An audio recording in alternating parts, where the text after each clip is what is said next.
Bonjour et bienvenue dans la correction de cet exercice sur le stimulateur cardiaque, qui est donc un dispositif perfectionné, miniaturisé, relié au corps humain par des électrodes. Et ce stimulateur est actionné à l'aide d'une pile intégrée, généralement au lithium. Il génère de petites impulsions électriques de basse tension qui forcent le cœur à battre à un rythme régulier suffisamment rapide. Il comporte deux parties, un boîtier, source des impulsions électriques, et les sondes qui conduisent le courant. Le générateur d'impulsion du stimulateur cardiaque peut être modélisé par le circuit ci-contre, c'est-à-dire un circuit RC, avec d'abord une pile qui va charger un condensateur et le condensateur va se décharger dans une résistance.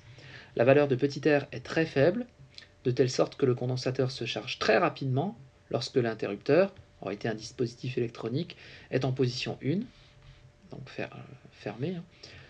Lorsque la charge est terminée, l'interrupteur bascule vers la position 2, le condensateur se décharge lentement vers la résistance grand R, de valeur très élevée. Quand la tension en borne de R atteint une valeur donnée, E-1 fois sa valeur initiale, le boîtier envoie au cœur une impulsion électrique par l'intermédiaire de sondes. L'interrupteur bascule simultanément en position 1 et la recharge du condensateur se fait quasi instantanément à travers la petite résistance R. Le processus recommence. Alors ici, on nous demande d'abord d'étudier dans un premier temps le générateur d'impulsion, donc la première partie la partie de ce circuit, la partie de décharge. Donc on détermine la valeur de grand R, on insère le condensateur préalablement chargé, donc ça c'est important, et au départ il est chargé, sous la tension grand E, dans le circuit ci-contre. La capacité du condensateur vaut 0,40 microfarad, et on enregistre avec la courbe ci-dessous.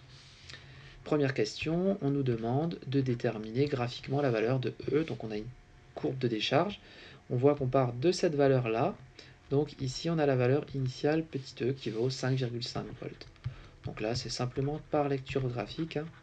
On voit que grand E, la charge du condensateur, elle vaut donc, le condensateur chargé en tension, il a une tension de 5,5 volts. Ensuite, il faut déterminer la valeur du temps caractéristique tau. Donc là, il y a plusieurs façons de faire. Une des méthodes les plus simples, évidemment, pour bien faire, il faut une courbe propre, une règle, c'est de tracer la tangente initiale à la courbe, et ici, on lit la valeur de la constante de temps, tau. Donc ici, quand on le fait proprement, on trouve à peu près 0,8 secondes. Si on le fait avec une courbe bien tracée, là je suis à peu près à 0,8 ici.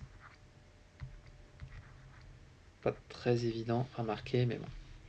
Une autre méthode consisterait à prendre 37% de E, donc on pourrait calculer U de taux, UC de taux, qui vaut 37% de la valeur de E, c'est-à-dire 0,37 fois 5, ce qui va nous faire à peu près 2 volts. On va arrondir à 2. Et on se place donc à 2 volts. Et on lit la valeur de taux ici. Donc on retombe sur les 0,8. Et donc l'antécédent de ces 2 volts, c'est 0,8 secondes. Dans tous les cas, on a cette valeur. Ensuite, on nous demande de trouver, donc, en respectant les notations de la figure, donner une relation liant l'intensité I et la charge Q. Donc là, c'est simplement vraiment une question de cours, I égale dQ sur dt. Voilà pour la relation mathématique. Et puis, on nous demande également une relation entre UR et I. Donc là, il faut juste bien faire attention au circuit. On voit que I va dans ce sens-là. Donc I, il est dans le même sens, attention, que UR. Donc comme on est en convention récepteur, attention, quand les deux flèches vont dans le même sens, il y a un signe moins. Donc c'est moins RI. Juste faire attention au signe, c'est la loi d'Ohm. Voilà. Question de 2. En déduire l'équation différentielle. Donc on écrit l'équation différentielle. On voit que la tension UC est égal à la tension UR. Hein, les deux flèches tension UC et UR sont bien dans le même sens. Les deux sont égales. UC c'est UC, mais UR c'est moins RI. Et I, eh bien c'est dQ sur dt. Mais Q, c'est CUC. C étant la capacité du condensateur. C étant une constante, on peut la sortir de l'intégrale. Donc ça fait moins RC d de UC sur dt. Et on obtient donc une équation différentielle. Si on regarde ça et ça, on a l'équation différentielle classique en divisant tout par RC, d de UC sur dt, plus 1 sur RC UC égale à 0. C'est l'équation classique de la décharge. On peut éventuellement poser taux égale RC. Donc on a bien écrit l'équation sous cette forme. Là, on nous demande de montrer que cette équation différentielle admet une solution de la forme a exponentielle moins t sur tau. Donc là, on nous donne, on ne demande même pas de la trouver.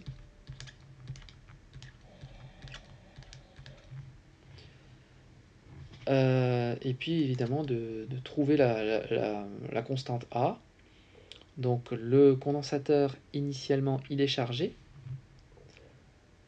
Alors, on peut peut-être d'abord...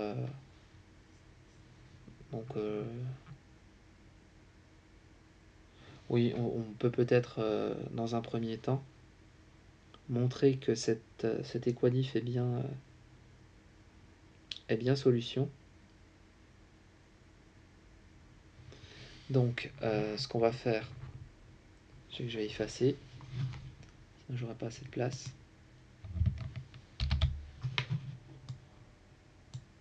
Voilà.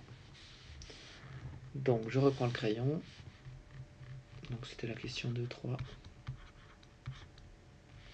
Donc, UC de t, c'était du style exponentiellement t sur tau,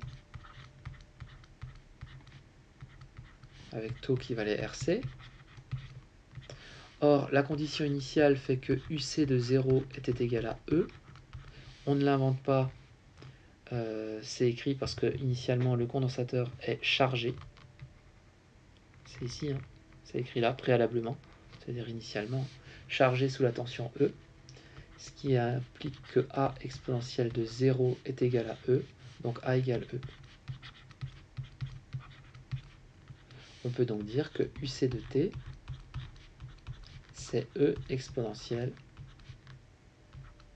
moins t sur RC, ou t sur tau, si on appelle tau égale RC. Si on veut vraiment montrer que c'est bien ça, la solution, eh bien, on réécrit l'équadif.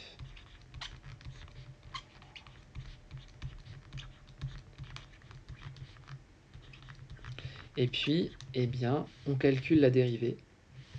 Donc, rappel sur les dérivées. Exponentielle u de x prime, c'est-à-dire la dérivée, c'est u' de x exponentielle u de x. Donc, la dérivée de uc, eh bien, ça va nous faire le e, il reste, il y a un signe moins. Le RC, il passe en 1 sur RC, exponentielle moins t sur RC. Voilà la dérivée de UC par rapport au temps. Plus 1 sur RC. Bah, UC, c'est E exponentielle moins t sur RC. Bah, si on regarde cette expression-là et cette expression-là, ce sont les mêmes, au signe près. Ça fait bien 0. Donc on a bien vérifié que c'est solution de l'équadif. C'est prouvé.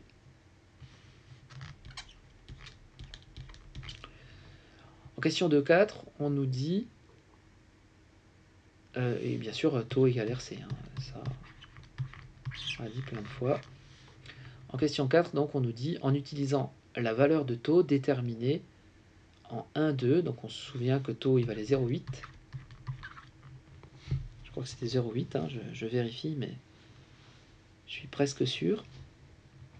C'est ça, 0,8 secondes. Donc on trouver la valeur de R. Ben, R c'est taux sur C. C'est donc 0,8 divisé par la capacité du condensateur. Capacité du condensateur vaut 0,40 microfarad. Micro c'est 10,6. Il suffit tout simplement de faire l'application numérique et on trouve 2 fois 10 puissance 6 ohms, autrement dit 2 mégaohms. On retombe sur le fait que R est une valeur relativement grande de résistance. Partie 3, on admet pour la suite que tant que le condensateur se décharge, l'évolution UR en fonction du temps est du style UR de T égale 5,6. On avait trouvé 5,5 par lecture graphique ici, hein, donc on est bien quand même. Moins T sur 0,8. On a bien trouvé 0,8 pour la valeur de taux, donc on est en fait, ça corrobore tout ce qu'on avait trouvé. Calculer la valeur de UR qui déclenche l'envoi d'une impulsion vers le cœur.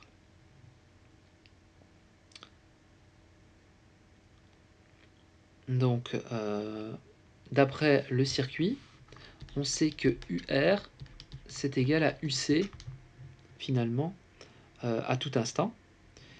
Et on cherche la valeur de UR,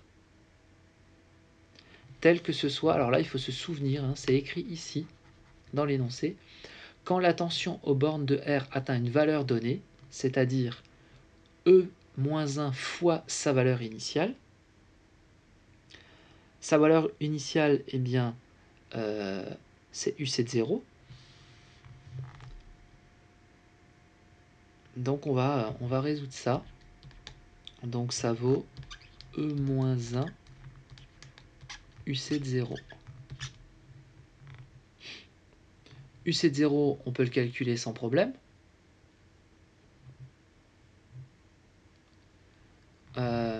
Puisqu'on a UC. Hein. Exponentielle de 0, en place, ça fait 1. Donc ça fait tout simplement E. C'est-à-dire c'est E-1 fois E.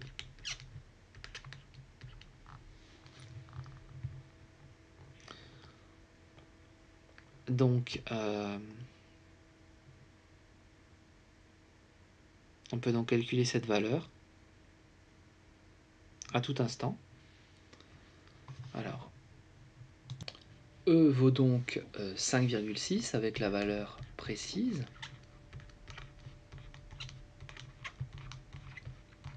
Et on trouve à peu près 2,1 volts. Oui, c'est cela. 2,1 volts. Ensuite, question 3.2. À quel instant, après le début de la décharge, cette valeur est-elle atteinte? Donc,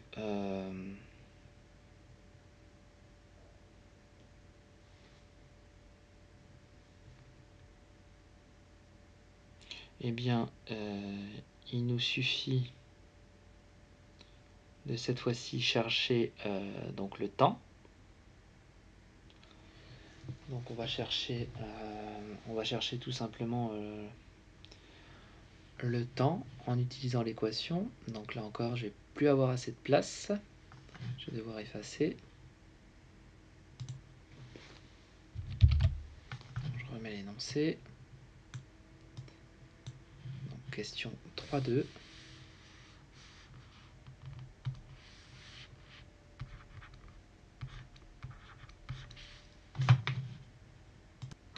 Donc ce temps, on va l'appeler T impulsion, puisque c'est le temps qui correspond aux impulsions. Donc ce qu'on va essayer de résoudre, c'est UR de T impulsion, qui doit être donc égal à 5,6 d'après l'équation exponentielle de moins T impulsion sur 0,8.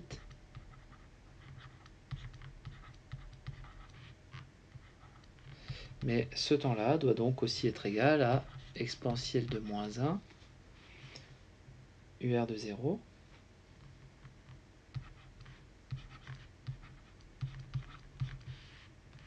Donc on doit résoudre cette équation.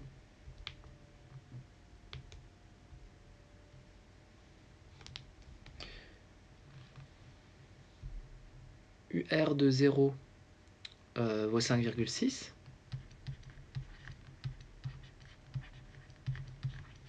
On le voit tout de suite ici, hein, si on remplace t par 0, ça fait exponentielle de 0, ça fait 1, donc ça fait 5,6.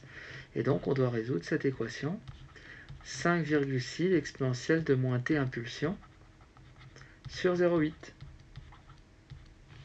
Le 5,6 se simplifiant, il reste exponentielle de moins t impulsion sur 0,8 égale exponentielle de moins 1. On applique la fonction ln de part et d'autre qui fait sauter l'exponentielle. On a donc t impulsion qui vaut 1 fois 0,8, c'est-à-dire 0,8 secondes.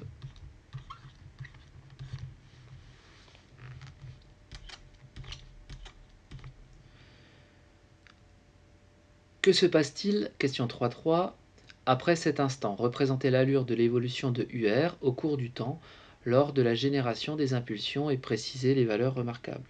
Eh bien, une fois cette date atteinte, le condensateur se recharge presque instantanément parce que l'interrupteur bascule dans la position 1 où la résistance est très faible. Donc, on va avoir une allure un petit peu de ce type. Donc on va tracer UC, on commence en 5,6 volts. On va descendre jusqu'à 2,1, puisque c'est les valeurs qu'on avait trouvées.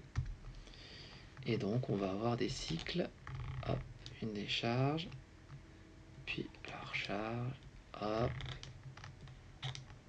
hop, hop, et ainsi de suite. Et évidemment, une période vaut 0,8 secondes, qui se répète un certain nombre de fois en fonction évidemment du temps. Question 3.4, pardon, détermine la fréquence des impulsions de tension ainsi générées. Eh bien la fréquence, c'est tout simplement l'inverse de la période, hein. 1 sur t, donc 1 sur 0,8. Ce qui nous fait 1,25 Hz. C'est le nombre de fois, hein, ici, le nombre d'impulsions par seconde. Si on les met en impulsions par minute, eh bien, on multiplie par 60. Ce qui nous fait 75 impulsions par minute. Ce qui correspond, somme toute, à un rythme cardiaque moyen humain. Donc ça joue bien le rôle d'un battement de cœur. Voilà pour cet exercice. Bon courage!